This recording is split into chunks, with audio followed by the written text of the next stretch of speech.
আপনি ছেলে হন অথবা মেয়ে হন, যদি বিদেশে আসার স্বপ্ন থাকে তাহলে অবশ্যই রান্না শিখে আসতে হবে। আজকে আজদা সুপার শপ থেকে গ্রোসারি শপিং করব। আমি যেহেতু সপ্তাহের প্রায় প্রতিদিনই কাজ করি, তাই বাজার করার জন্য আলাদা করে সময় পাই না। প্রতিটি পণ্যের দাম নিচে দেয়া আছে। লন্ডনে আমার শুরুর দিনগুলোতে এক একটা জিনিস কেনার জন্য অনেকবার ভাবতে হতো। কখনো হতাশ হবেন না, নিজের পরিশ্রম চালিয়ে যান, ইনশাল্লাহ একদিন আপনার কষ্টের প্রতিটি মুহূর্তে সুন্দর প্রতিদিন অবশ্যই পাবেন। যুক্তরাজ্যে আজদা স্টুডেন্টদের কাছে বেশ জনপ্রিয় একটা চেন স্টোর। আমি সাধারণত এখান থেকে আমার প্রয়োজনীয় হালাল ফ্রোজেন আইটেমগুলো কিনে থাকি। এই স্টোরটা এতটা বড় যে একবার ঘুরে দেখতে আপনার প্রায় 2-3 ঘন্টা সময় লেগে যেতে পারে। এখানে সবকিছুই আছে, কিন্তু বাংলাদেশের মতো সকালে হাটে গিয়ে একদম টাটকা মাছ সবজি কেনার সেই অনুভূতিটা নেই।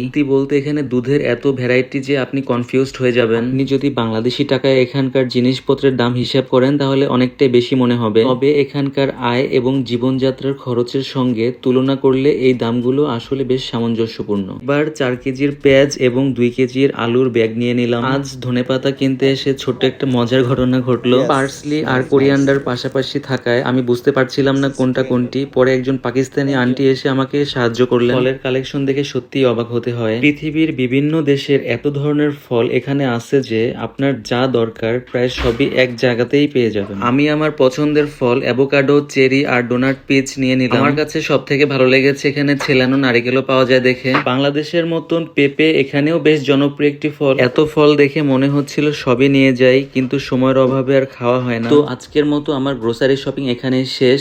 এখন এগুলো বাসায় নিয়ে গুছিয়ে রেখে আবার কাজে চলে যেতে হবে। প্রবাসের জীবনের অনুভূতিগুলো আপনাদের সঙ্গে ভাগ করে নেওয়ার ছোট্ট চেষ্টা আমার এই ভিডিও।